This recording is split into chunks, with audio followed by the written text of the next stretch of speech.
Stand by, stand by.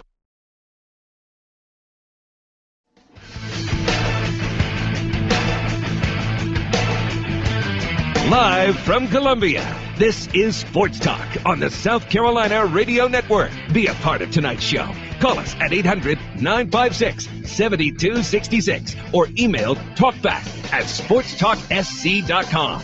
Now, here are your hosts for Sports Talk, Phil Kornbluth, Kevin McCrary, and Tom Hayes. Not much I can say. I mean, it's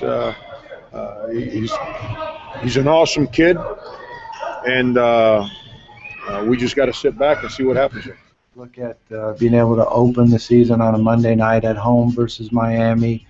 Our fans are excited to go to Virginia. I don't think that anyone's ever been up there for a football game, so they're excited about that. Travel to Clemson will be another big road game for us.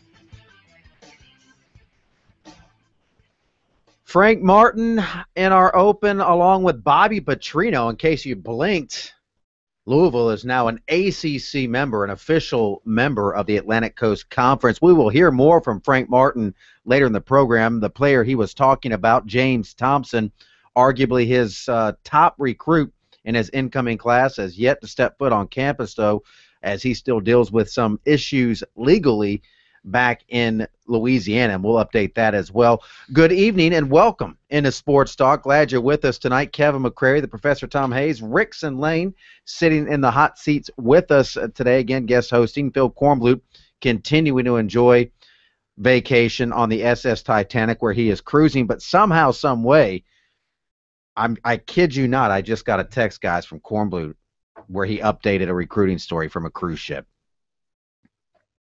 He's doing recruiting on a cruise. That could be a record. The only person to ever cover recruiting on a cruise ship. Well, the point is that only means one thing. That there also should be a dead period instituted for bloggers and people who follow recruiting. I can't call anybody right now. It's going to be the most expensive recruiting update maybe in the history of the show. He doesn't know what's going to happen when he gets these data bills on a cruise ship. I think he's a little inexperienced. He's, he doesn't have a sea legs underneath him there. We have a lot going on right now to get into and discuss. Again, thanks for tuning us in tonight on Sports Talk, wherever you have us dialed in around the state. Jam-packed show for you tonight. A lot of things to discuss. We were efforting Bruce Ellington last night, unable to connect with him. We're going to go with a different Ellington. Keep it in the family, but go with a different Ellington. We're going to go with Andre Ellington tonight. The reason why we're tracking the Ellingtons down is they have their first ever football camp that they are jointly putting on down in Monk's Corner, so they're going to promote that, and we'll hopefully connect with Andre Ellington at the bottom of the hour. The Arizona Cardinals starting running back burst onto the scene last year, had a few big runs, and had a very interesting season. Did you see that play where he had a dreadlock pulled out? I think he was known for that at the beginning of the year, but then he was known for making really good plays and now for taking over the starting running back position. Trey Dyson, former USC first baseman, will join us to promote his alumni game that he puts together with the Columbia Blowfish, if you're looking for some 4th of July fun, and some big news out of the College of Charleston involving head basketball coach Doug Wojcik. That's coming up on the other side of the break.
Gordon Hayward, do you want a max deal? NBA?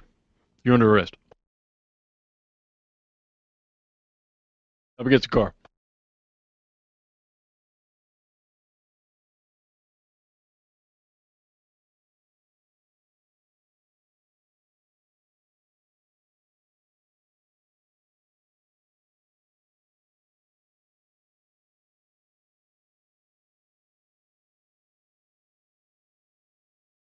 All right, gentlemen, stand by.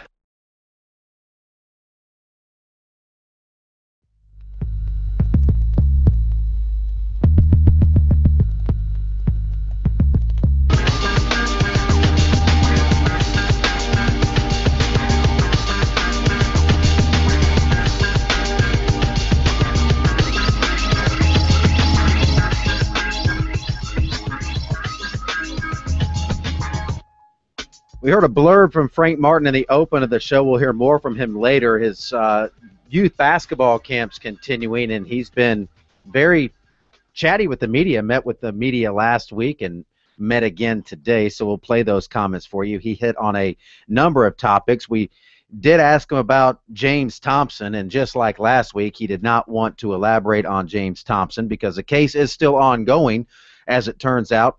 He was scheduled to be in court today, Thompson, that is, and that case has now been pushed to August 6th. And right now, according to the alleged victim's father, who we spoke to today, the young lady is planning on continuing with the case and is not planning on dropping the charges right now, but they will have to wait until at least August 6th before they get before a judge again. And as we mentioned before, Thompson is arguably the most coveted piece of Martin's class now, and his status even more important with the news yesterday coming down that Shameik Shepherd is probably done for the season with an ACL injury. Martin said it is highly unlikely that he will play this season. He doesn't want to burn a year of eligibility for him to play 4 games, as Martin put it. Especially with a bad knee, because what you end up doing is you could mess up the other knee or just have some groin injuries or whatever trying to compensate for that ligament injury. So it's best to just put him on the shelf for this year. Other basketball news, and this is not good for the College of Charleston, and unfortunately, for better or for worse, and we can kind of try to discuss whether this is legit or not. I mean, but this is a trend, and you wonder if coaches are doing something different now or if the reaction is just different. But College of Charleston head basketball coach Doug Wojcik is being investigated by the school, according to ABC4 in Charleston, the first to report this story, and it has been picked up everywhere nationally now. They're investigating whether Wojcik had some verbal altercations between his players. Some unnamed former players were quoted in the ABC4 story, one saying, quote, "He is insane, so ridiculous all the time, so manipulative and insecure about everything. From the very first time I met him, he was already saying blank to me," said the former player. Tirades, berating people, getting personal, saying stuff about people's family. A separate player said it never was homophobic or racist in nature, but did confirm that Wojcik did make fun of players' families. And this guy does have, a history, I guess. There were some people that covered him when he was at Tulsa for 7 seasons and said, yeah, I mean, this is kind of who this guy is. That's his personality. People knew that here, and they should have known that in Charleston. Gene Sapikoff, the columnist for the Charleston Post and Courier, said, if you go back and read my first column about it, it was odd hire, red flags. So, guys, now the College of Charleston with Wojcik in year 2 of a 5-year contract dealing with an investigation with the College of Charleston. And CBS Sports reports he could face probation. Interesting. It's interesting you say this is a trend, because have we had any football coaches talked about berating people? Or is the decorum of a football coach different from a basketball coach? Mm-hmm. Or the next question, are basketball players soft? I mean, because I can't imagine basketball players berating a player any rough than what sometimes we've seen on football fields. Well, the don't one know. difference, when I said this back when the Frank Martin stuff came up, is in football you're insulated a lot more. You're on a sideline. There's more people in the stadium, but the players have a face mask on. You can't hear what the coaches are saying. Whereas at a basketball game, if you're sitting behind the bench, you can hear pretty much everything the coach is saying, and the ESPN cameras can zoom right in on you, and especially if you're an animated guy like Frank Martin to begin with, they can pick up on that sort of thing right away. I say it's a trend because we all know about the Frank Martin situation. I think the Fullerton baseball coach was suspended for a spell for using, a player taped them using bad language, and I listened to it all, and it's bad language and calling players names, but and I know my take on it is, unless you're physically going after a guy, and if you're challenging in a player, and that's the way the coach does it, and we can argue all day whether that's an effective way to motivate a player or not, but if that's the guy's style and you knew that going in, either the player can choose not to play for that coach anymore and go somewhere else, correct. or the school should know that. What's your style? Are you an in-the-face type of coach? USC knew Frank Martin when they hired him. They knew that's what kind of coach he was. And, a lot of players like that, and they don't have a problem with it. So somebody records them, and you hear it, and you go, oh, that's not the way I would talk in a boardroom. Well, this isn't a boardroom. It's a locker room. And I think what we're seeing is that if you want to call it a trend, players are sort of forming a line, and it seems like the line they're drawing is, the language I think they don't have a problem with, because like you said, you're going to hear football coaches, when you listen to them wired up in those segments that ESPN runs, or, on a basketball court, if you're in the arena, sometimes you can hear what coaches say, and there's, four-letter words being used. Mm-hmm. I think the players have sort of, all come to the consensus of, if it doesn't get personal, then we can deal with it. I think where you're seeing issues come up with, and you mentioned Frank Martin, the problem with Frank Martin with the Dwayne Notice situation was that it got personal with Dwayne Notice. There was bad language being used, but it wasn't any different than the language that he uses with his team in practice and in games. It's when you are personally attacking a player that I think that's when the players kind of step back and say, okay, now that's not something we signed up for. If you want to get in our face and scream and yell about basketball, we can handle that because we signed up for that.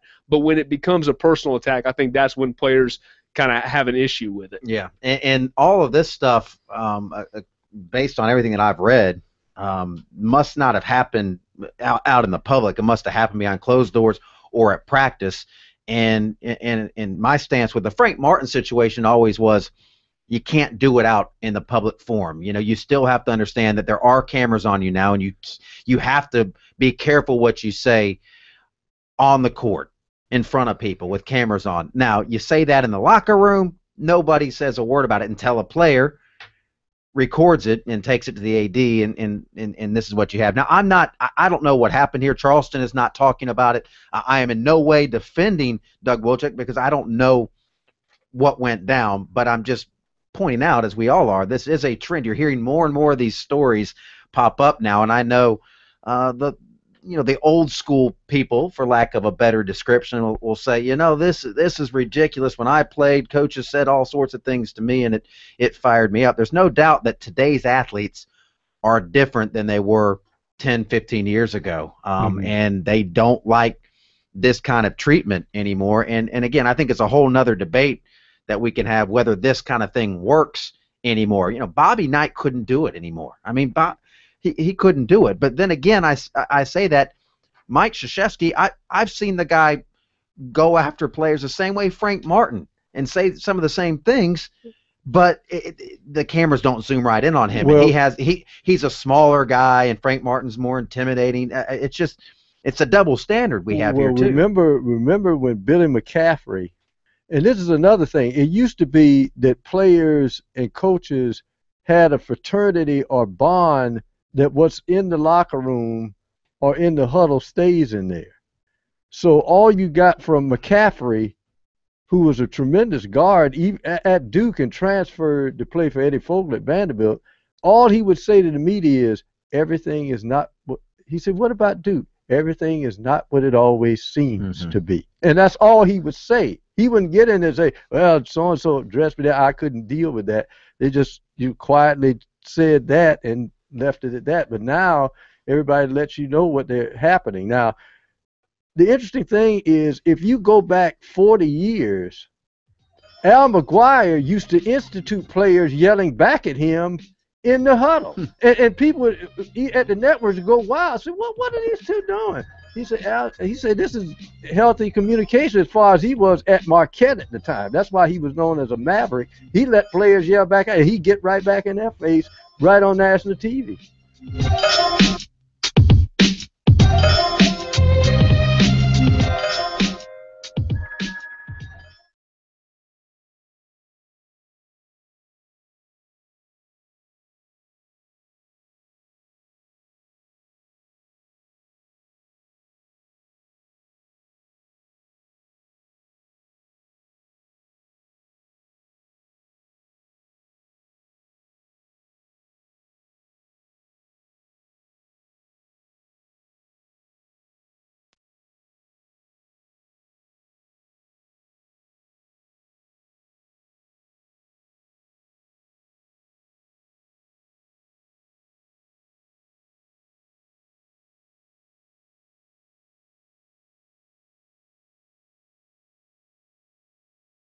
Well, he choked one of his backup players, too. That was the thing that got him canned. Of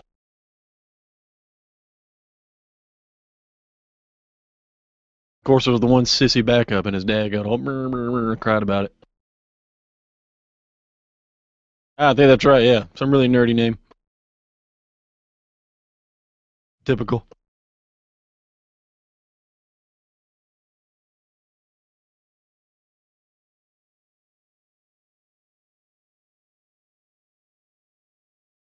Yeah, it's weird. I've never really understood the whole crybaby thing. I guess because I had baseballs thrown at me and stuff when I was a kid and learned how to field grounders with no glove and take it off the chest.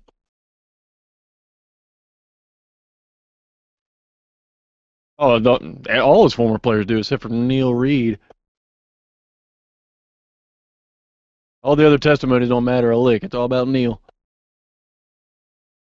What did he do, Neil? Did he touch you? Physical contact? Oh my God. I hope they bury me upside down. Stand by.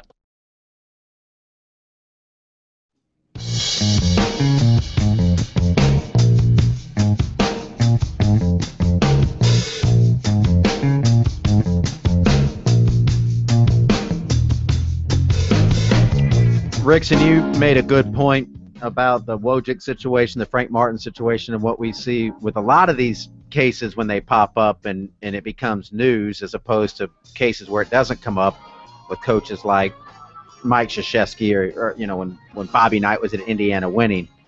Winning's the key. It's all about the W's. I mean, Doug Wojcik, they went 14-18 last year. In his second year, they were 24-11 his first year.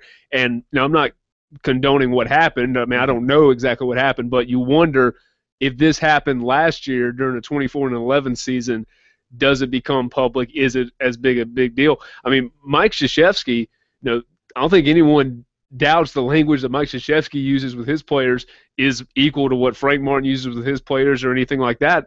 But Mike Krzyzewski is won national championships at Duke. He's winning consistently. Frank Martin is still building things in South Carolina. So I feel like the magnifying glass gets a lot bigger when you're not having the type of success that coaches like Krzyzewski have. And you can't help but wonder, if this happens during Wojcik's first year, are we talking about this right now? Yeah, we'll see what comes down to that Charleston investigation. McConnell, who just, I think he started as president yesterday, down there at the College of Charleston. Yeah, July 1st. He wouldn't comment. The AD's not commenting, so they're staying tight-lipped down there, which you would expect. But we'll continue to keep an eye on that, and ABC Channel 4 down there. Scotty Eisberg, former Sports Talk Hall of Fame intern, doing a heck of a job down there on that story. So that's not the kind of news you want if you're the College of Charleston. The Braves back in action tonight, riding a 6-game winning streak. We'll have Mike Morgan in our Braves report coming up later. Some good news for the Braves. They had a little bit of a scare with Tommy La Stella. He left the game after taking a ball off the foot, plunked by a pitch, and was 50-50 to return and played today, according to Freddie Gonzalez last night. But he is in the lineup tonight against the Mets as they look to sweep the Mets and maintain that lead in the National League East. Half game because Washington's also winning right now. The Nats and Colorado Rockies play are actually, they're just getting started in D.C. now, so we'll see if the Braves can continue that hot streak. The first little bit of traction they've had in terms of a win streak this season, Pro. Yeah, and it's helped by the Mets. The Mets had that game the other night, and they just discombobulated. I mean, 3 errors in the 8th inning, and you got a 3-1 lead, and the Braves promptly scored 4 runs and won that game. Thanks a lot, in large part, to those 3 errors the Mets pulled. Tommy on Twitter at SportsTalk SC, you should be following us if you aren't already. He chimes in on the fact that a lot of football coaches don't seem to get caught up in this. He mentioned that Mike Leach lost his job. And yeah, that was not so much for the, well, I guess part of it was verbal and the accusation that he locked Craig James' son in the closet. There was a lot of weird things in play. Mike Leach is an eccentric guy. I mean, there's no doubt about that. And he's running into the same problems at Washington State. But again, Washington State knew who he was when they hired him. Well, this is the interesting thing. He's an eccentric guy. So why did he last and have success as offensive coordinator, I think, at Brigham Young? And at Texas Tech, if that guy is Craig Jordan and not Craig James' son, I mean, are we talking about? I don't know. Have you met Mr. Jordan?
I don't want to say his recruitment was easy because it was.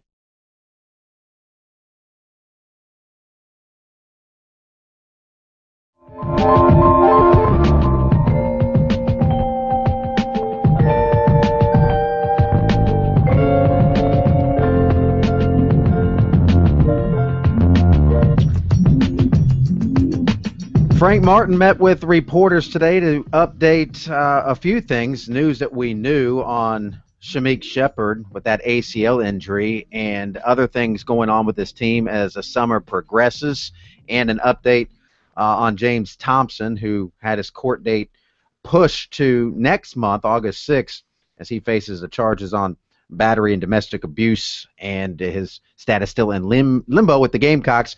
Frank Martin began his comments, though, talking about Shepard and that unfortunate ACL injury.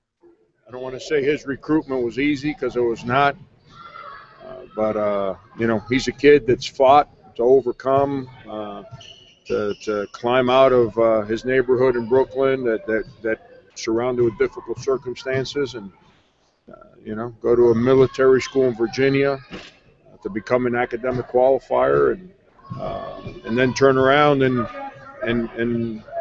kind of have all his rewards, just for all his work come his way by accepting a scholarship to a high major place. Unfortunate, I just might, when kids make mistakes, I really don't feel bad for them. It's part of growing up. I help them through it. But when injury sets in, it's not like they did anything that deserved to get hurt. It's unfortunate. Frank, is it possible that he could come back for the season, or you guys just don't want to take a chance? Maybe go ahead and redshirt him? Everyone in his past, has told me that, well, he'll be back because he's a fast healer. And someone as muscular and, just naturally strong as he is, yeah, those guys come back a little faster. But, first of all, it's in God's hands, how he recovers. And then secondly, the most important part is if the surgery goes well, which with our doctors I have no doubt that it will, then it's a matter of the blood starting to go into that tissue again, so that tissue strengthens, and then that leg getting as strong as it needs to get. And I'm not going to jeopardize a season of eligibility to play him for 4 games at the end of the year. That's not fair to him. Frank, any update on Thompson's situation? Is there just still waiting to let the legal process take its course? Yeah, no, like I said last week, it's Pete. There's not much I can say. Yeah. I mean, it's he's an awesome kid, and we just got to sit back and see what happens here. Frank, this summer, is it nicer to have more people around and doing things and working to get better than maybe your first summer here? I had no idea what was going on my first summer here. I might have told you I did. I had no idea.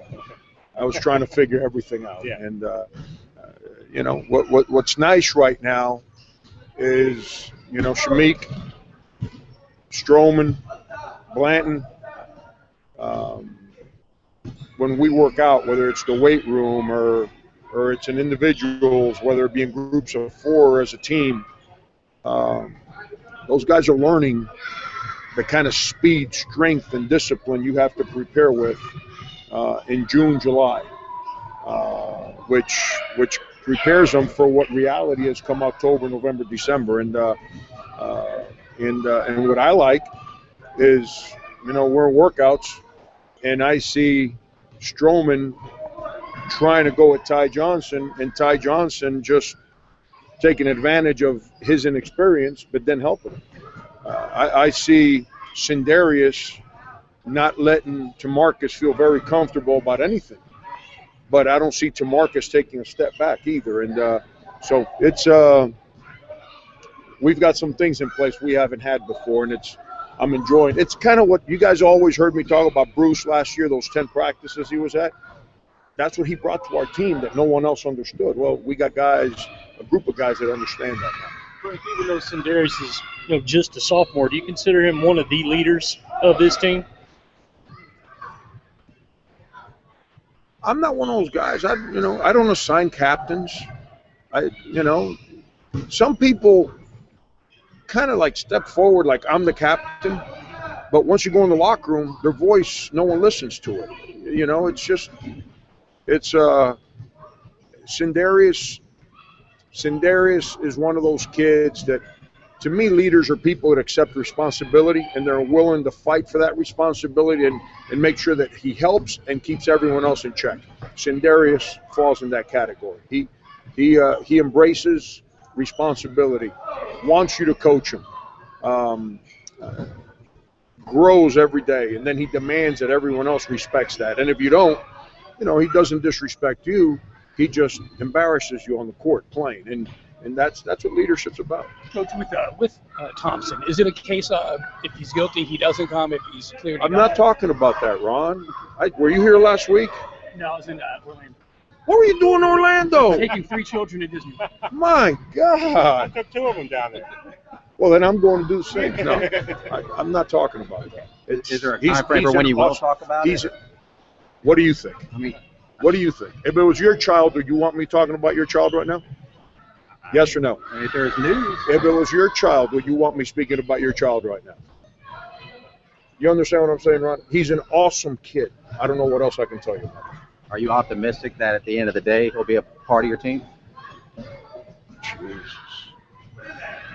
Coach Barton, can you just talk about the camp going on behind you, just how it's been going this week and everything like that with campus?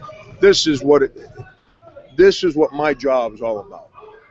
We all want to talk about the questions that they're asking me right now, which is, I don't know how much easier and respectfully I can answer things 9 times, but this is what it's about. It's about creating a program where your alums, your community, the people that live in the proximity of your campus or grew up Gamecock fans can bring their children. They can get around Ty Johnson, Sindarius, Michael Carrera, Mendogas, and all these guys. And from the age of 5, 6, like my son right now, who's been doing this since the day I got out here, and his classmates that couldn't wait to get out here, to the kids of my neighbors and just people that live in this neighborhood. That's what it's about. It's all about these kids and giving them role models and aspirations to take advantage of the experiences you can gain through sport to continue to grow up. I love camps. I love being around kids. Easier bunch to coach, these kids or your guys? All right, there is some of Frank Martin, and you can check him out on our website, sportstalksc.com. And no major news. Of course, we knew about Shamik Shepard and that ACL injury, and it's very unlikely that he's going to play next season, and we're still waiting for a resolution on the James Thompson case. But, you're talking about August 6th now for a court date, guys. Classes are going to be starting. You're beginning to wonder if this guy's going to be able to get into school first semester even. He might get there eventually, but if this case isn't resolved by the time classes are starting, is he even going to be able to get into school in time? No, I don't think so. And I'm wondering, see, I need to know the circumstances behind why do you push a case back when I know the judge is not dealing with the convenience of any of the parties in the case, but when you got a guy that has the opportunity to go to college, and you either have to resolve that he's not going to go, he's going to go before the penal system or what have you if he's found guilty. Why do you push that back? That's almost smacks of procrastination, unless they think they have to investigate further what the circumstances was to his actions. I'm not certain. And Martin made a point twice to say that James Thompson was an awesome kid. He did make that point. I mean, he didn't want to get into the specifics of what needs to happen for him to get onto campus, but he did make a point to twice say he's an awesome kid. That tells you that they still want him in. There's no doubt about that. And obviously this is about more than basketball, but you do have to keep in mind that these other young guys like Tamarcus and Marcus, they're getting to go play in the SC Pro-Am. Mm-hmm. And James Thompson isn't going to get that. Even if they do get him into school, that's a summer of basketball that the other freshmen are going to have under their belt that he's not going to have. We'll be back.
The Braves looking to extend their win streak to 7 games tonight and sweep the Mets in the process. Mike Morgan joining us for our Braves report, and everything just coming together for the Braves.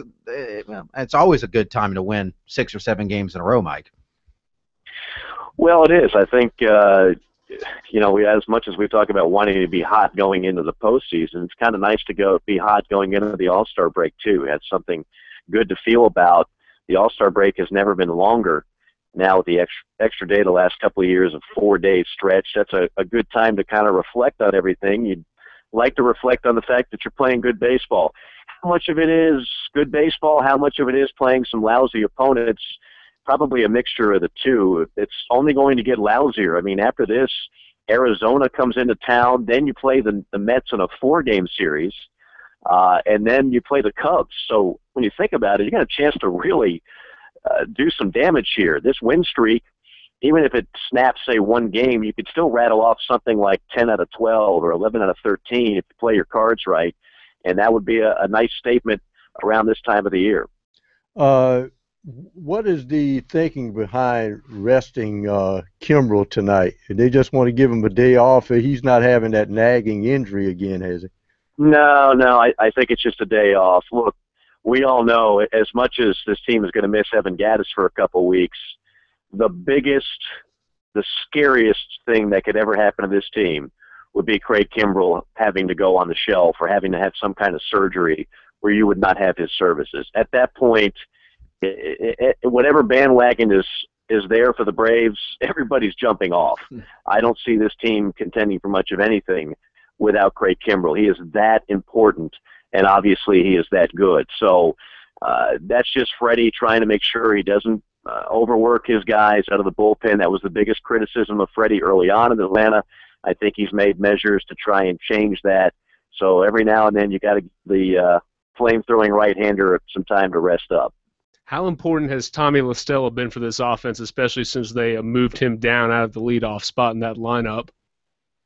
I think Tommy La Stella is still a very important guy. You know, he started off like gangbusters, and obviously he wasn't going to hit 400. But he's still now in the 285 range or so, 275, 285 range. And he's a guy that puts the ball in play. He's a left-handed bat.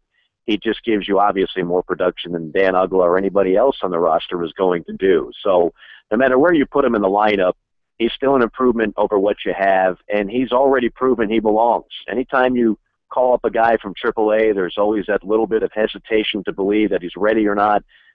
Tommy La Stella is ready. You know, what he is still a work in progress. It's hard to define him at this point, but I think he'll always be a guy that puts the ball in play. I think he can hit for a high average over time, and he certainly doesn't hurt you defensively. And good news for him, too. He's back in the lineup tonight after leaving the game early last night. Yeah, it wasn't anything overly serious. I think they were calling it a heel injury, which, you know, maybe there was a possibility he could have gotten a day off today if it was really plaguing him, but obviously it's not. He's fine. You know, overall, other than Evan Gattis, of course, this team's pretty healthy.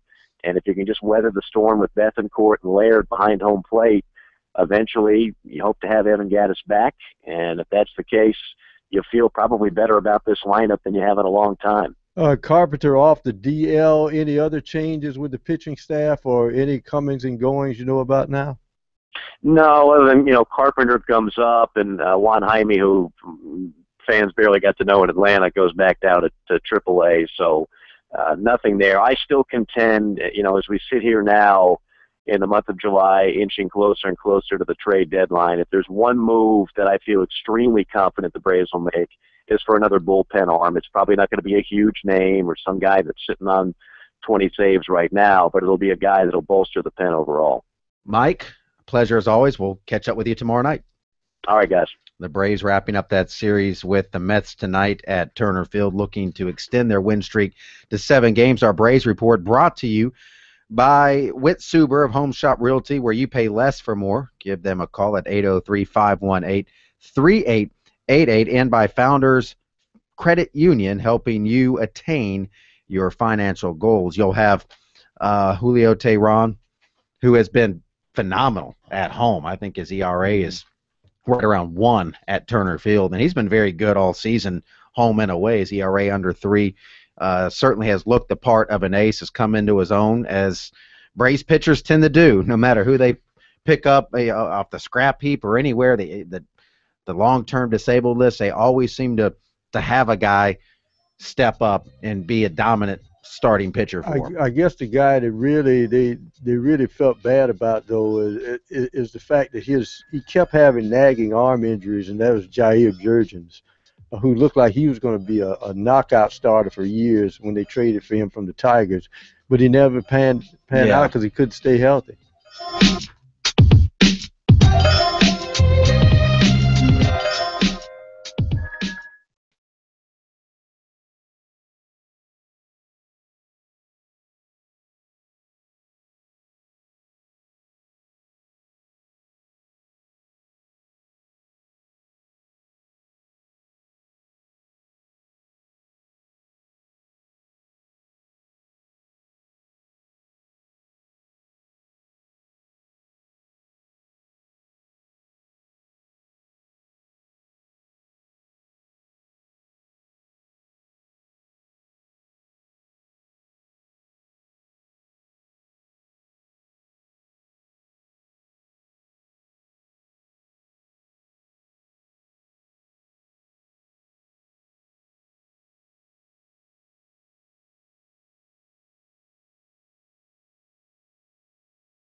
He was trying to get removed?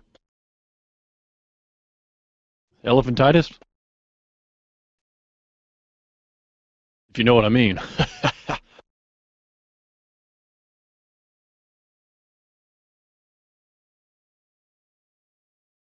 What's his profession? I can see somebody capitalizing on that.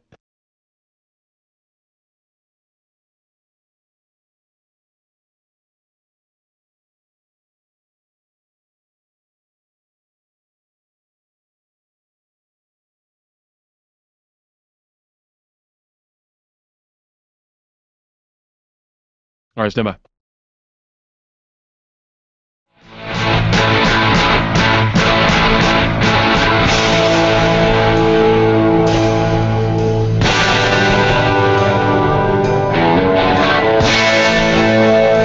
Don't forget, you can always find all of our content at sportstalksc.com. Lots of stuff updated there throughout the day and night, 24/7, 365, including recruiting.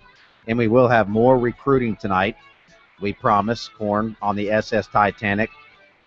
I asked him last night if he had been invaded by sea pirates yet. He said not yet. You got to watch out there in the Caribbean. You know, there's pirates out there.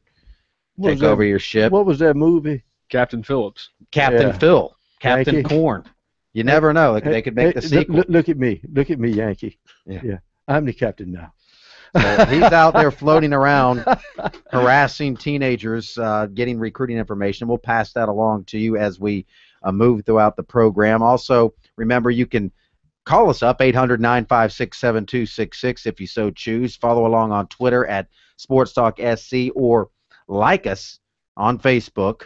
You don't have to really like us. That doesn't mean you genuinely like us as people, but just means you like us on Facebook. Go to facebook.com/Sports Talk Radio Network. And we do post things there on Facebook that aren't posted other places. So it gives you a little bonus coverage, a reason to like us on Facebook. One of the links to a story that we posted there on Facebook, they had a college football program draft on CBS Sports today. That was pretty interesting. They did the top 32 teams. Jeremy Fowler did the story, but his CBS football colleagues were all making picks. Fowler, Dennis Dodd, John Solomon, Jerry Palm, Tom Fernelli.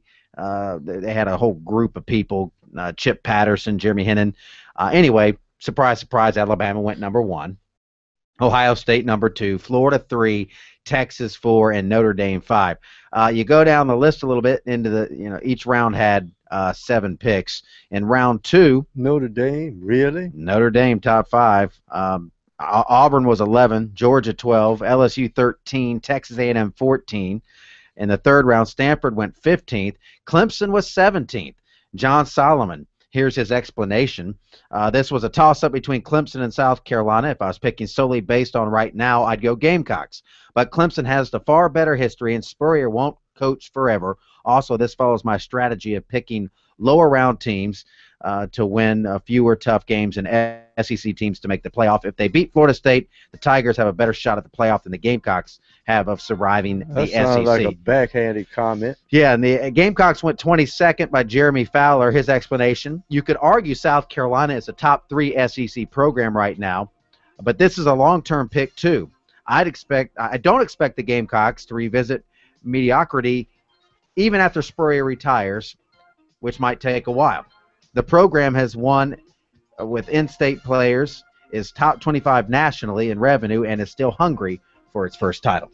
Interesting that the rationale for Clemson was history, and the rationale for picking South Carolina was long term. And I'm not saying that Clemson doesn't have a good future, but just interesting that those were the two kind of juxtapositions of those two picks. Right, the summer rankings that you And get, what does stadium history have to rankings, do with program the team on rankings. the field now? But an interesting concept anyway from CBS Sports.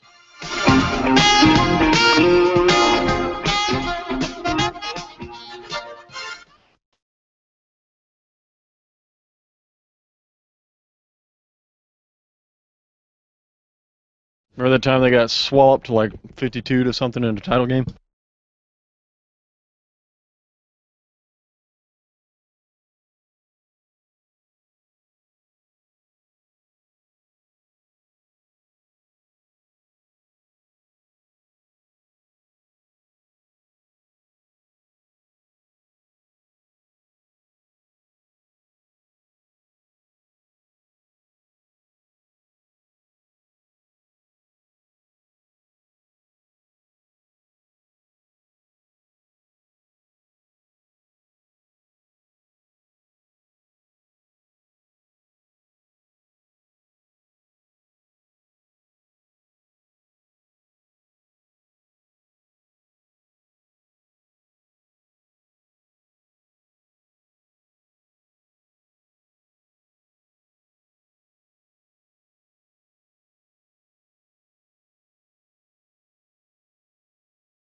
Shot through the heart. You're too late. You give football a bad name.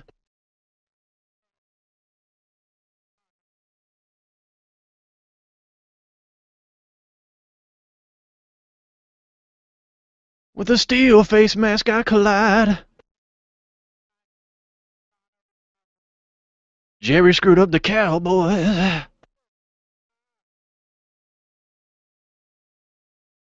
I can do this all night, man.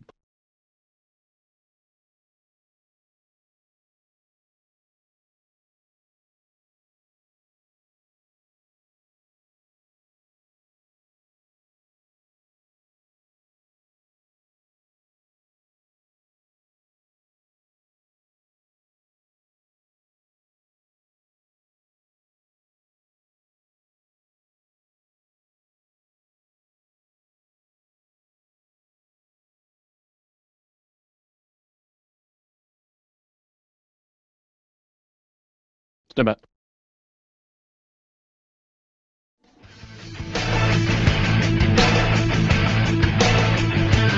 Live from Columbia, this is Sports Talk on the South Carolina Radio Network. Be a part of tonight's show. Call us at 800-956-7266 or email talkback@sportstalksc.com. Now, here are your hosts for Sports Talk, Phil Kornblut, Kevin McCrary, and Tom Hayes.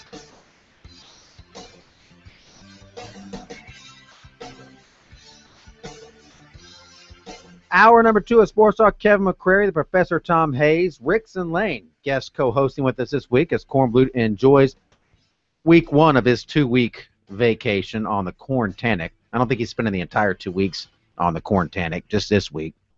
But we are pressing on in his stead. A lot going on this hour. Coming up in our next segment, Trey Dyson, former USC first baseman, will join us to talk about an event taking place tomorrow in Columbia, the historic Capital City Stadium, where the USC alumni will take on the Blowfish, as they do every year around the 4th of July.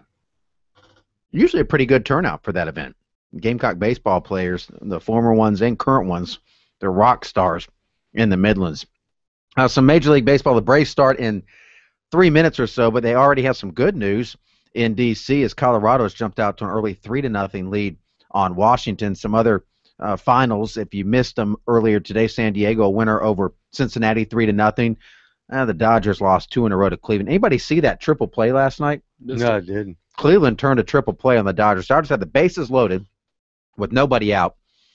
Adrian Gonzalez is up, hits a fly ball to shallow right field, caught. Runner tries to tag and go home. He's out. Yasiel Puig, of course you knew Yasiel Puig's going to be involved in here somewhere.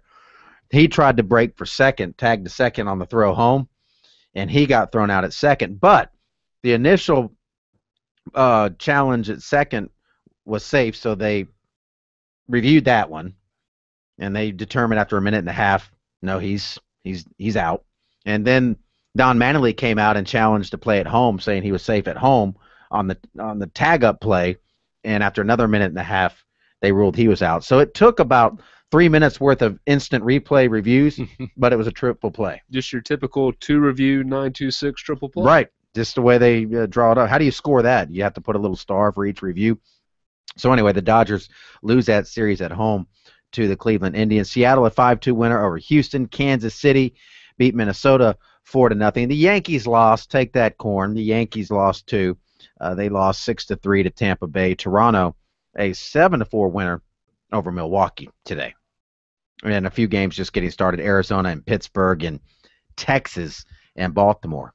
Yeah, one of the things I didn't know till I saw that Texas game, and maybe that's one of the reasons. I guess you can challenge anything if it's a multiple play, but Ron Washington, the Texas, they say as soon as you set your foot out of that dugout after the replay decision is made to argue the call, you are automatically ejected. Oh, so you can't argue the replay You call? cannot argue the replay. As soon as he knew it too. As soon as he stepped out of that dugout, he pointed and he kept walking because he said, "I'm gonna have my say. I know I'm thrown out." Might as well get your money's Right, worth at that exactly. point. Yeah, you got to get your money's worth. All right, Trey Dyson joining us after a timeout.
7 curveball that the Cubs know about.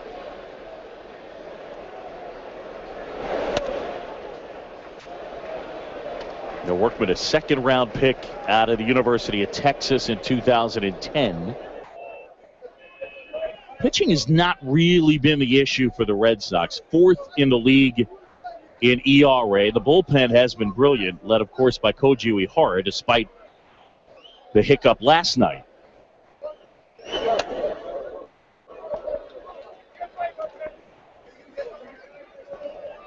A lot of people will remember Chris Coughlin a few years ago with the Florida Marlins back then. Outstanding player. Looked like he was going to have a terrific career. Starting to put together better at-bats, we were told before last night's game. Yeah. All right, stand by, guys.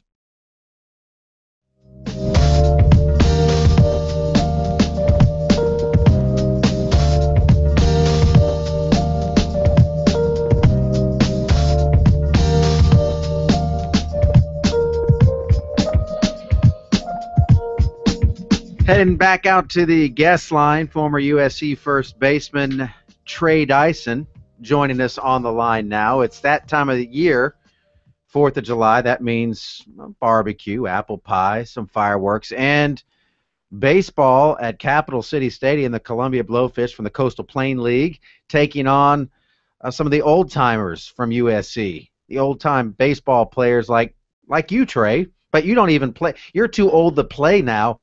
You just have to manage. Well, you know what? I think I'm going to get in the batter's box a couple of times this year, hopefully. Are you going to play the field too, or just? Probably not. No, most definitely not. But I will take a few hats in there, hopefully. But yeah, it's a lot of work putting it on. I'll tell you that right now. But we got a great group of guys again this year, and it's just a special thing, you know, the bond that we have kept over the years, and just what Carolina baseball means to everyone who's gone through the program. And we get together, you know, 1 or 2 times a year, and this is certainly one of those times, and it's just a great time for family fun and for some pretty good baseball too. Yeah, you know, I know that you've done a great job putting this together, and Bill Shanahan, who's very good at coming up with ways to promote his program and do things that baseball fans enjoy. Now, last year you had some interesting things where like a fan got to come up and have an at-bat. I mean, what tricks up your sleeve do you have this year for people? And you know what? That guy was actually pretty good. He ended up drawing a walk and scored. Yeah, he did. He scored, and we were making a comeback there, and then old Parker Baines got caught on the inside move, and while Landon Powell up to bat, and it kind of got us there at the end. But you know what? I talked to Bill today. I think we're going to try to do something for the Reese Holbrook Foundation. Probably nothing too huge, but we're certainly going to have a few cool auction items, and all the proceeds will benefit his foundation. You know, my little girl, if you remember, she was a hula hoop girl last year, and so she's coming out again.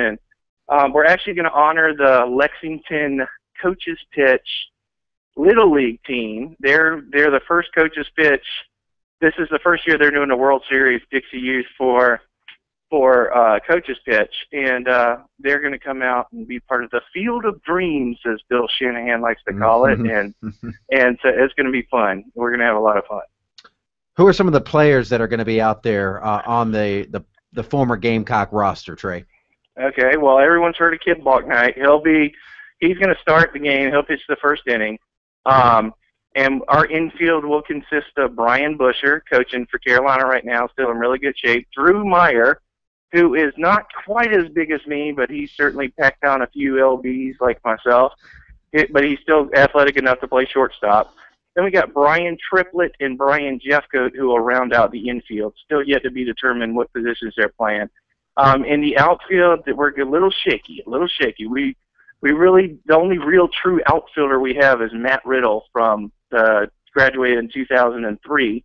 And then Hunter Privet, who was a pitcher on this year's team, is coming out, and he will pitch for us and probably play some center field, as well as Jay Brown, a former pitcher, who will be playing some out there. And then Kip told me he wants to play in the outfield too, and Kip's still a really good athlete, so he can pretty much play any position, so he'll certainly be out there as well. I think you should play center field, Trey.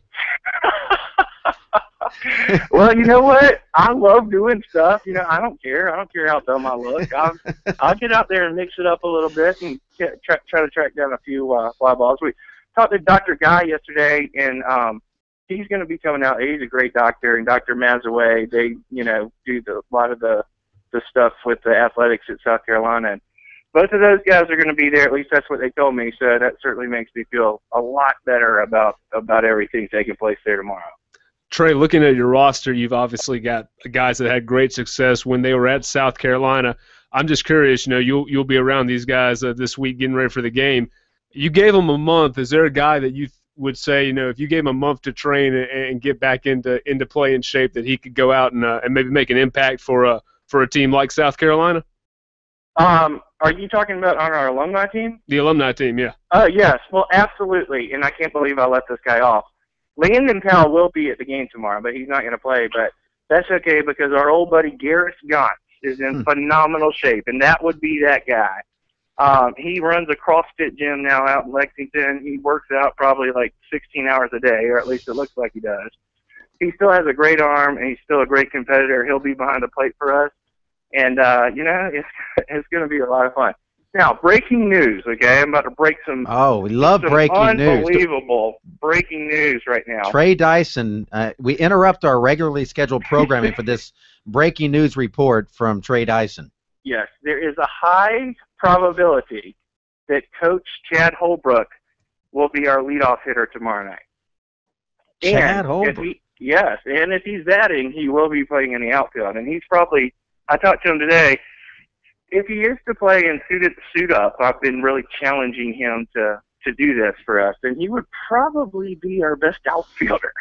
Well, he was a pretty good player at North Carolina. He was a very, very good player, good leadoff hitter, a guy who can handle the bat really well, and a guy who could run. So, yeah, once you're an athlete, you're kind of always an athlete, or at least you feel like you can still do it. So, that's the breaking news. So yeah, go ahead and let's get that out. That is big time. Huge. So Chad Holbrook going to bat leadoff. Now he'll probably bunt.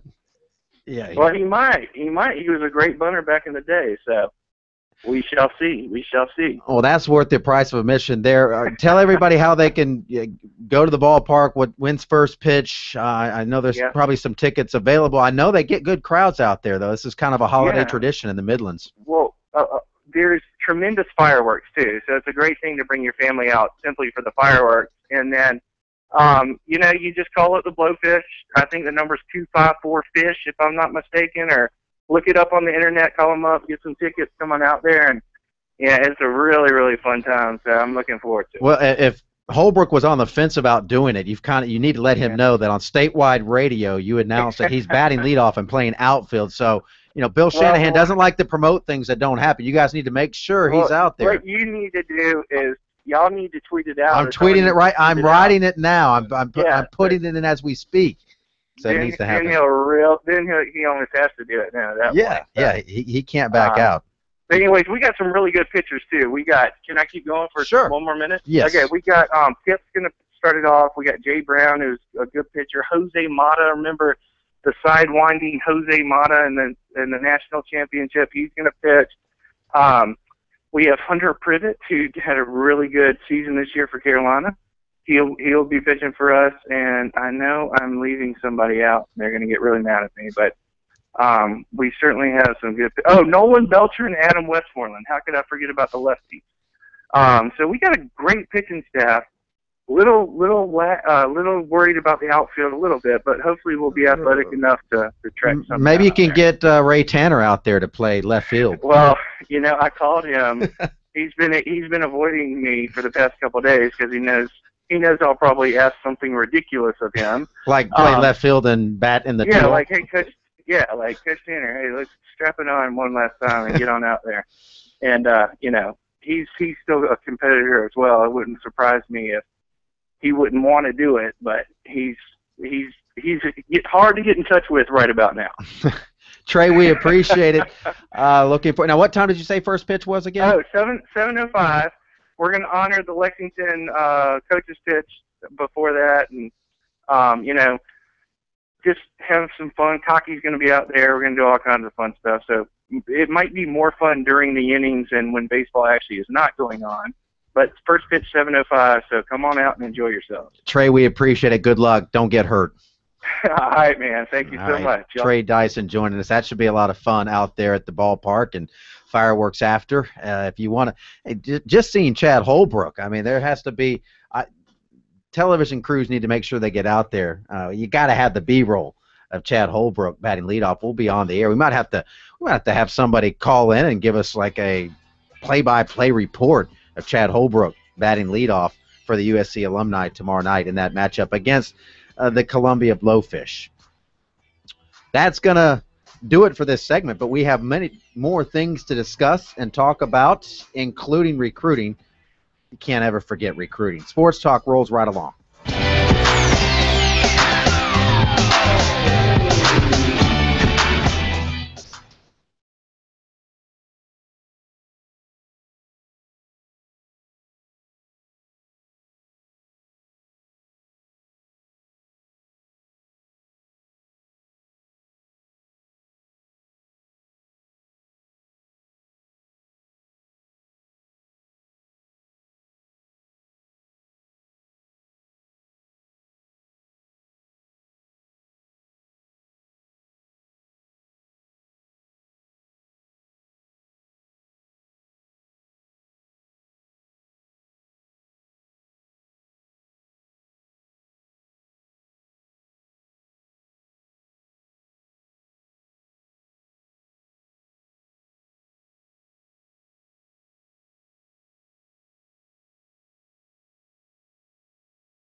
Stand by.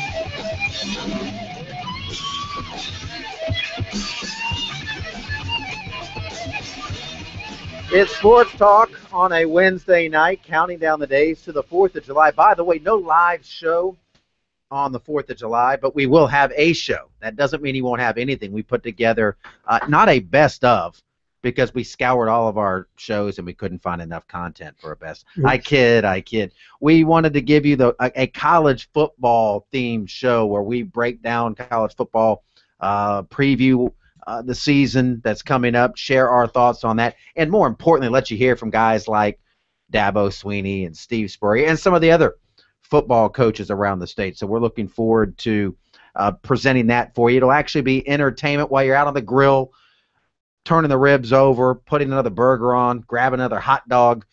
You can listen to us break down some football and get your football juices flowing, because it won't be long, guys. It won't be long. Right now we're, at 57 days, I think? 57 days until South Carolina a month A&M. and some change. Yeah. That's all.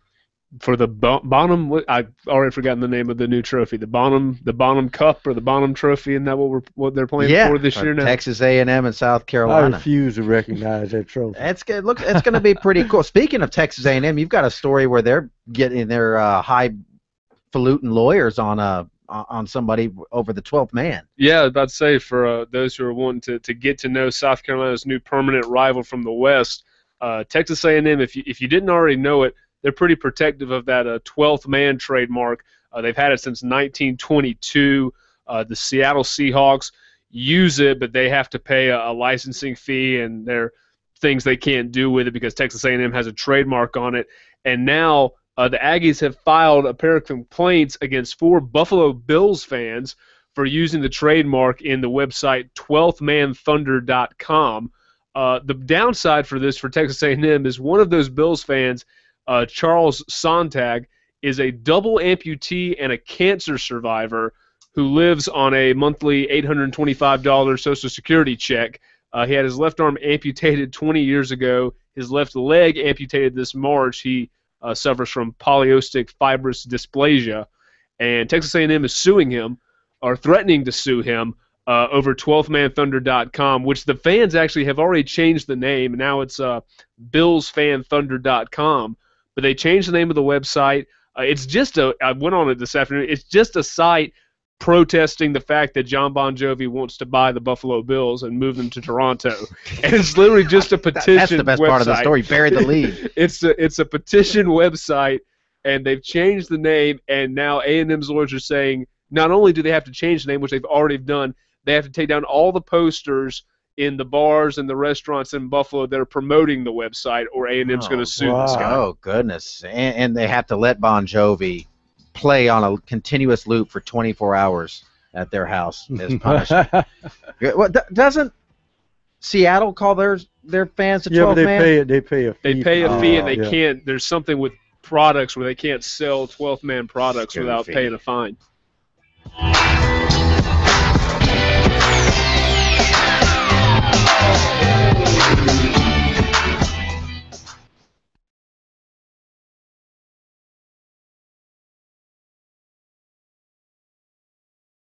It's funny you mention Seattle because Marshawn has Beast Mode trademarked, so he makes money off of Beast Mode. USC pays Marshawn Lynch.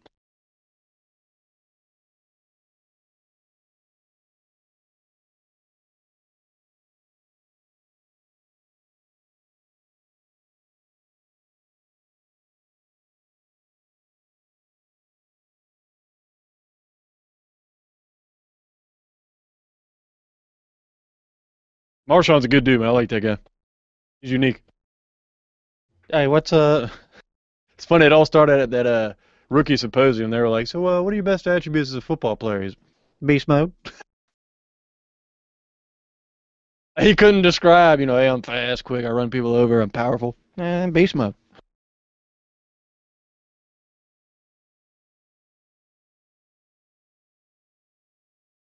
Oh, but Samuel Watkins is prepared for the cold up there, okay, because he played at Clemson.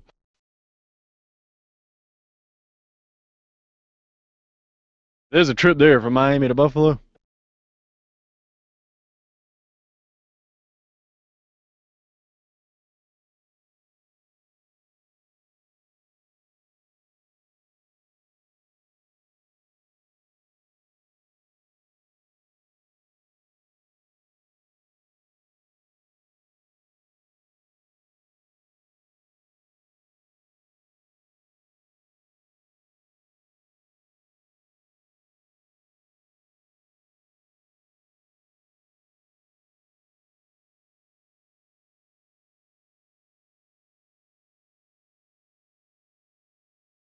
He'd actually have some pretty decent teams in the next couple of years if their quarterback wasn't utter garbage.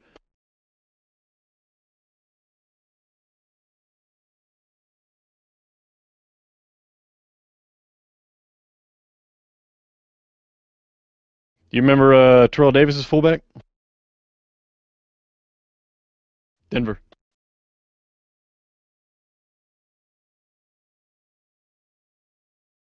Nickname was The Rock. Griffith.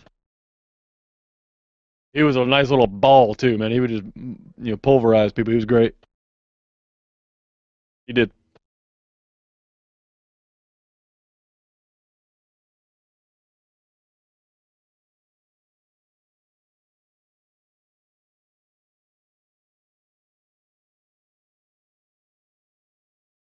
You know where they talked about Terrell Davis, where he had the migraine, he couldn't see? They put him in there like, dude, just run forward. We need you as a decoy.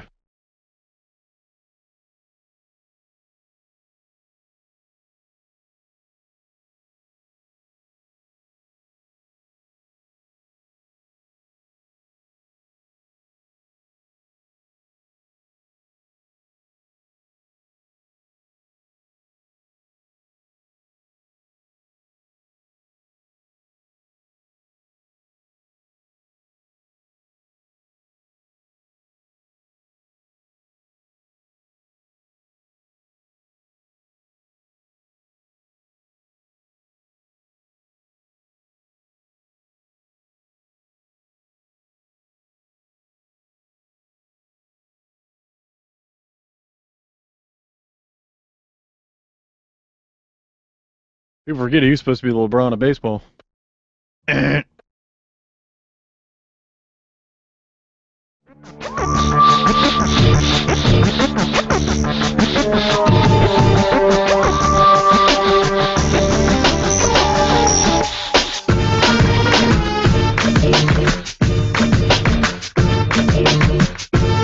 the way, we went 0 for Ellington this week. Swung and missed with Bruce last night. Swung and missed with Andre tonight. Yeah, they're as elusive off the field as they are on it. Hello. You never know. Maybe we'll be able to connect with them at some point between now and 2015. But we will continue to effort that. But I hate promoting stuff and not coming through. But sometimes it happens. Sometimes it happens. We'll do our best to see if we can track those guys down. Braves and Mets underway at Turner Field, the soon-to-be defunct Turner Field. Soon-to-be Georgia State's home field, Pro? Is that what I was reading? Well, they want to buy it. At first they didn't think they wanted to do it, but now, they're joining what Conference USA, and they need a facility. And they're serious about buying it now. So it'll be interesting to see how that turns out. But, they're right downtown near the Capitol, and that's where the stadium is. They might as well purchase it. Yeah, and I read one idea that they had, at least proposal, where they would make it a 30,000-seat stadium, but they also would incorporate Hank Aaron's wall into the stadium. I still can't wrap my brain around the fact that the Braves aren't going to be at Turner Field much longer, because that stadium, now, if you ask a lot of baseball fans, name the top 5 stadiums that you visited, Turner Field will be on a lot of people's list in terms of really nice stadiums inside. Now, it doesn't have the location of, say, Camden Yards or even Nationals Park, but that's a pretty nice stadium in terms of amenities.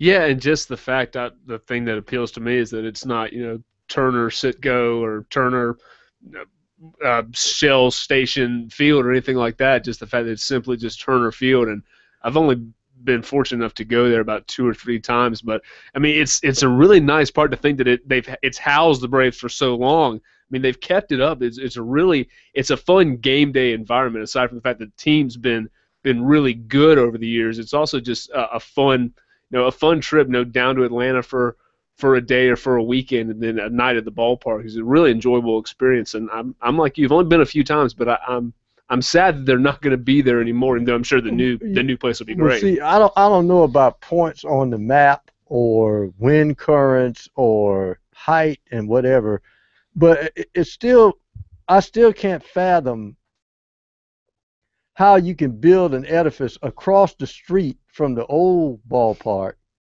and the ball would rocket out of Atlanta Fulton County Stadium, and the ball does not carry in this ballpark. I said, well, they just moved across the street. What's the difference? And everybody say, well, maybe it's the pitching. No, it was something different, because one of the trivia questions people ask is, before Colorado got in the league, what stadium was at the highest point? And it would have been Atlanta Fulton County Stadium, because Atlanta sits on the launching hill. pad. Yeah, but the ball does not carry as well in Turner Field, never has. And remember, this stadium was I think about at least another 4th larger than that, because that was the Olympic Stadium, and they cut a part off and form Turner Field out of the old Olympic Stadium. Well, it's going to be the way of the dinosaur. Atlanta, they just recycle their stadiums or blow them up after 15 years. It's decrepit. And that's not just Atlanta. That's what happens with these sports stadiums. The Braves loaded up the bases with nobody out in their half of the first inning, but now there's 2 outs and the bases are still loaded. So we'll see if the Braves can push across a run there as they're going for their 7th straight win and obviously the sweep over the Mets. Some news coming out of Atlanta. This is the most Evan Gattis story you can find. David O'Brien in the Atlanta Journal-Constitution said that Gattis had an epidermal Tuesday and did not experience a lot of the initial pain that many patients report after the injection. El Oso Blanco told Freddie Gonzalez everything's fine, and they're hoping that they still don't have a timetable when he's going to return. Gonzalez joked that he went to Dr. Good's veterinary clinic out in Marietta, and he said, well, they said they gave him a animal tranquilizer before the procedure, and while he was out, they checked his teeth too. Oh, come on.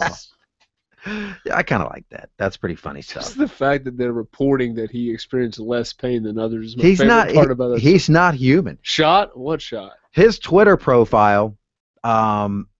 If you click on his Twitter profile, it's a picture of his ID card when he was working as a janitor for some office. It's hard to believe that 3-4 years ago this guy was dumping trash at an office, and now he's a legendary player. Pro Cleaning Systems in Dallas, Texas. Yep.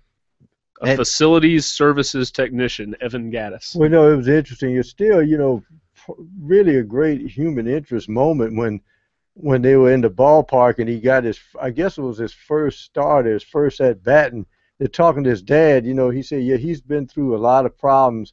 He said, it's just great to see he's made it back. And he hits a home run while they're interviewing his dad. I mean, and his dad was just tearing up. He couldn't believe it. I saw a segment on the Braves broadcast last year where they were in Texas playing the Rangers or the Astros, I don't remember, but he went back to that office building and he went into the office of the guy whose office he cleaned and was like, I just want to tell you, he'd never met this guy, but he said, I cleaned your office and daydreamed about being successful one day, and it motivated me. And the guy's like, wow, I'm honored to meet you now. I didn't know you cleaned my office.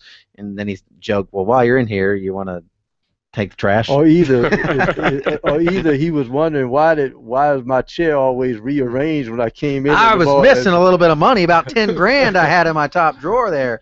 How much are you making there with the Braves? The Braves have managed to get a 2-out hit, so they pull on top of the Chris hapless Johnson, Mets. 3-run double with 2 out. And that's what they did last night. I think they had 3 or 4 2-out hits last night. And they had 3 stolen bases last night. The Braves are starting to show a little traction offensively, despite the fact that El Oso Blanco is not playing. But I'm like some people saying, well, look at the competition, as Mike Morgan says. They're professional baseball players, Pro. That's all I'm saying. And in other baseball-related news, guys, just saw this come across. We know we broke the news earlier with Trey Dyson that Chad Holbrook, according to Coach Dyson, would be in the outfield in the leadoff spot. Chad Holbrook on Twitter has responded that would be a game-time decision. Yes, so we may have a little bit of a managerial player conflict on the alumni team for tomorrow night. And Trey is harassing him, saying, come out and see amazing Coach Holbrook show us what leading off is all about. So good stuff. We'll see if Chad Holbrook ends up making an appearance. He'll be out there regardless, but the question is, will he actually step up and take a cut? That's the big question.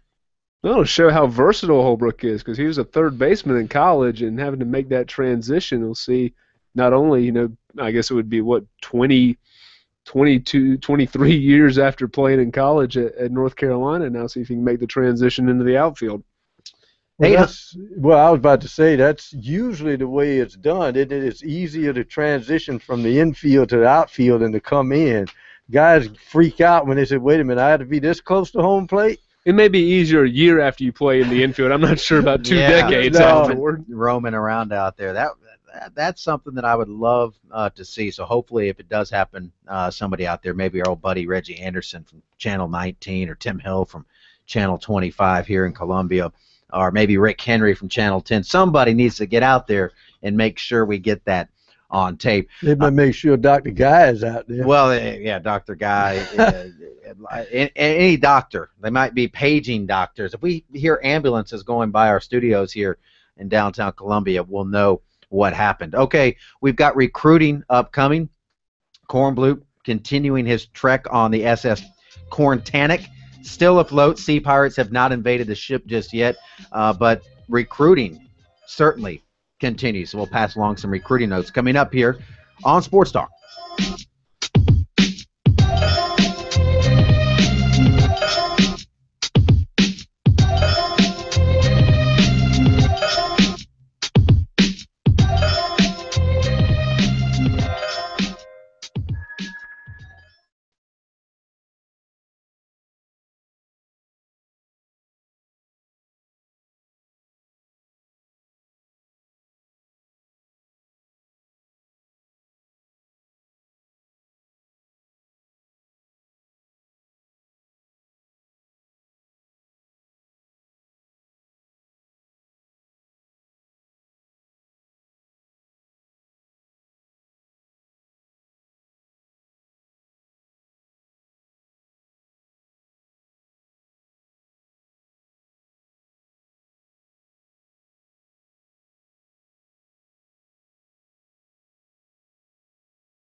Thoroughly impressed.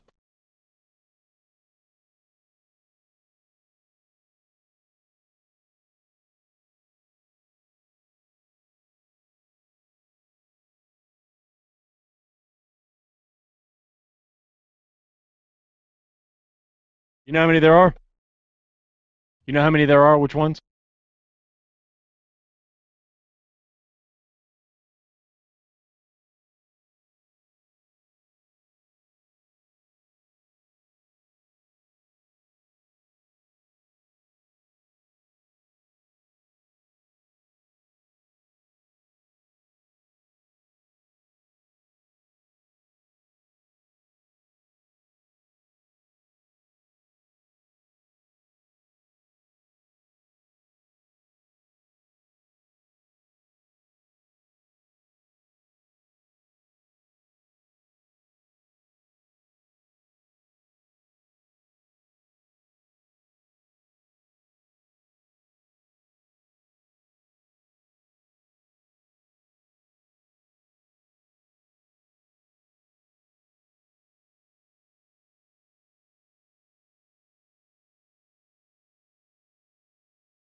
Stand by.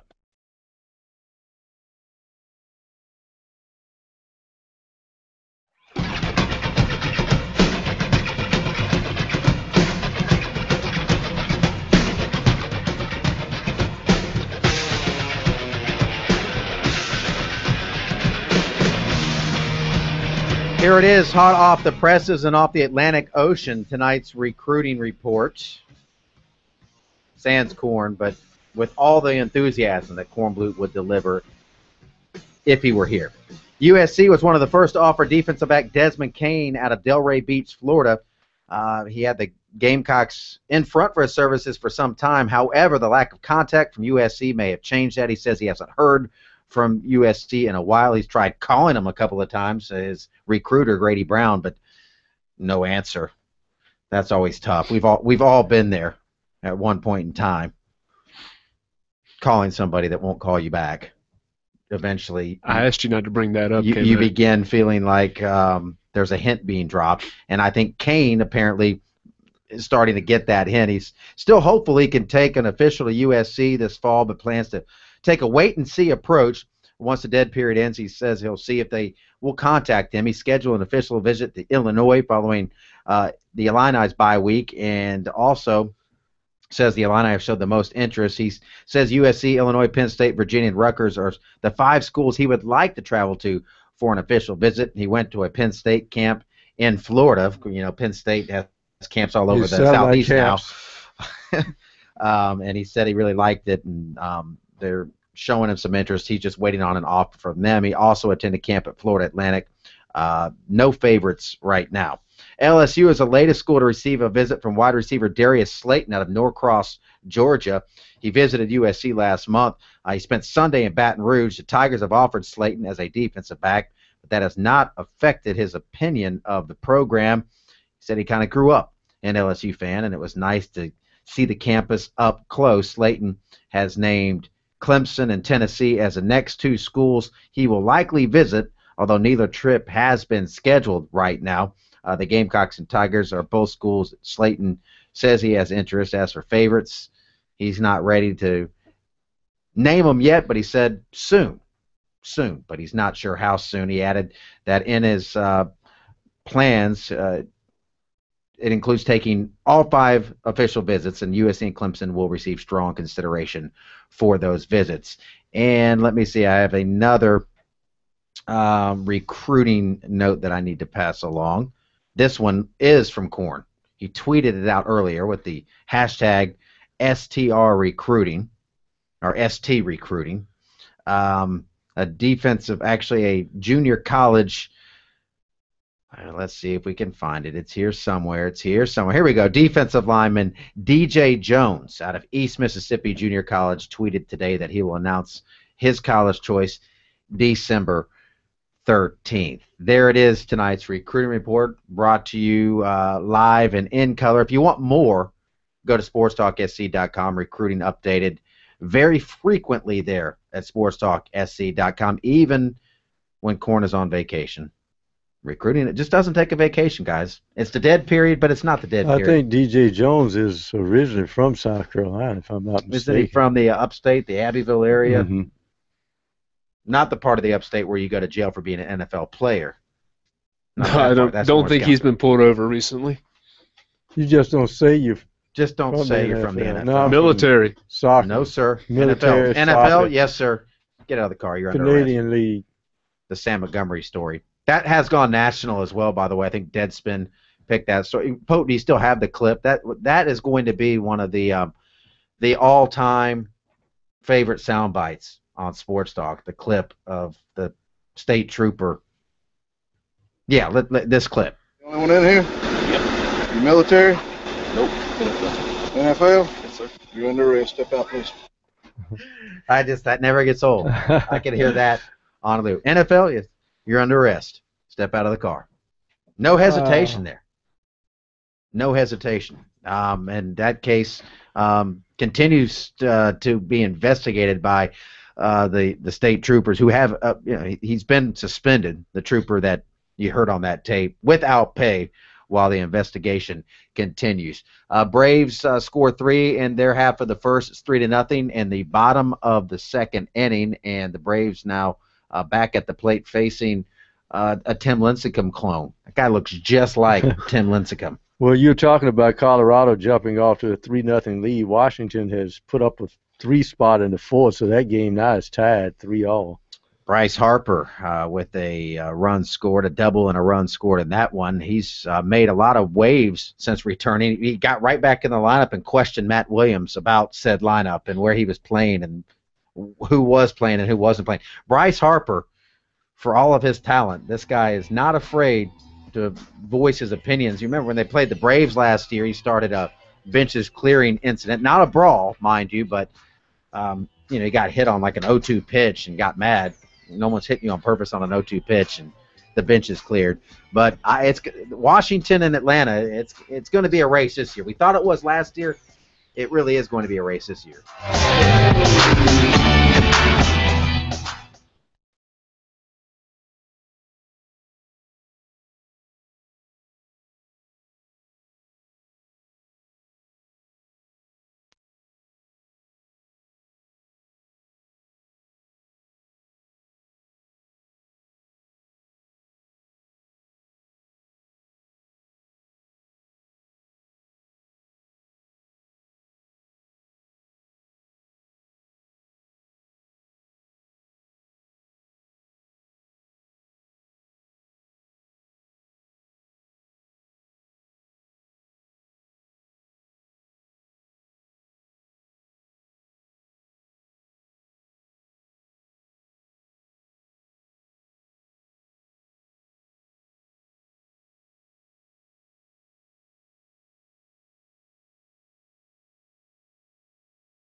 Well, everybody's still drowning their sorrows over the demise of the World Cup run. Not the goalkeeper. Yeah, he's a hot commodity. One of the all-time great performances and a loss probably in American sports history, I would say, given the fact that people just are still just oogling over that performance. And it was impressive. Now, it still was a loss at the end of the day. They gave up a couple of goals and lost 2-1, but it was impressive nonetheless. I know the president called Howard and Furman's Clint Dempsey today to congratulate them on their run and their performance and how they conducted themselves and represented the United States. And apparently some people, the White House petitions are being formed now, and we might get a new airport. Well, we might get the new name for an airport. There's a petition that won't happen. That they want the Reagan National Airport to be renamed for Tim Howard. It's gotten over 6,300 signatures. It says, whereas Tim Howard has shown himself to be a national treasure, Minister of Defense, friend of Joe Biden, and the holder for the record of most saves in a World Cup match, therefore we politely request that we rename the airport to recognize his accomplishments and meritorious service to the United States of America. They need about 93,000 more signatures before the White House has to respond. Yeah, and they get so many of these things now because they created that just to act like they're listening. So people create these goofy No. petitions, and the White House has to say things like, "No, we are not going to allow Texas to secede from the Union." Here's the problem now. They could have really got some juice from this, but the MLS, that is. But he's already, I think, signed, sealed, and delivered to go back to Europe and play over there professionally. But that somewhat of a dubious distinction, just like a pitcher who may have he threw 7 double play balls in that game. Yeah, but that meant he let 7 people on base. Now, the reason why Howard has this record is because his team let, Belgium come through there. They got so many shots on goal, he had to slap them away. So it's almost like a dubious distinction that he had to Right. There's do a that. reason why no one's had 16 saves in a World Cup match. Right, exactly. Because he had a team in front of him that wasn't allowing 16 shots on frame in a match. I mean, that was what was stunning, is the fact that not only that he stopped them, that was amazing. Yeah, I think it was 32 with a couple minutes to go in the final moments of overtime. So they had more shots in that game than the U.S. had in the entire World Cup. That's going to do it. We've got another live show coming your way tomorrow night. We have a tape show, a football-themed 4th of July show. Lots of football fireworks for you in our 4th of July show coming up on Sports Talk. Pleasure as always. Rick, see you tomorrow night. Same to you. For Graham Pope behind the glass, Kevin McCrary here, wishing you a great Wednesday night. We'll be back tomorrow night, same time, same place here on Sports Talk.